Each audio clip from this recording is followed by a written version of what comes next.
We as people have all kinds of rhetorical and semantic tools, devices through which we attempt to convey the more complex or abstract concepts or observations of life to each other. You may already know that. Maybe it's obvious. If it is, I'm sorry for bringing it up. If it's not, then maybe in a cerebral way it'll add some color, so to speak, to however you feel about or digest your conversations. But then again, you might not like it. You might find that something ugly is scraped along with the underbelly of your dialogues, something like grime or an indecent texture. I say, and maybe one day it'll be they say, words can be like squirrels and little elves, they like to hide things.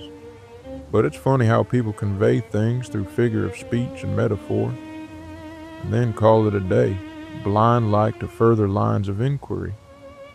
It's more than once in a blue moon when having come face to face with and having met my wit's end, having to have seemingly exhausted all the capacity of my intuition, having all but reached the limitations of my metaphorical tool bag in the cerebration of a remedy to predicament and puzzle, that people have told me there's more than one way to skin a cat, and I'm stumped wondering, who's skinning cats?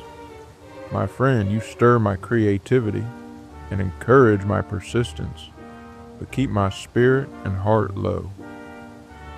There's a giving and snatching in the phrasing that just doesn't fix, it doesn't settle. The way I break it all down, someone in earnest can try to explain an already abstract concept with an abstract saying with distracting imagery.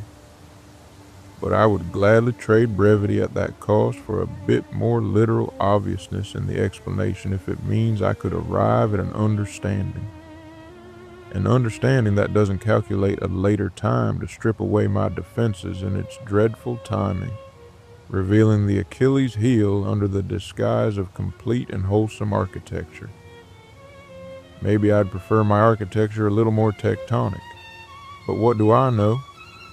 Maybe I'm all hat, no cattle,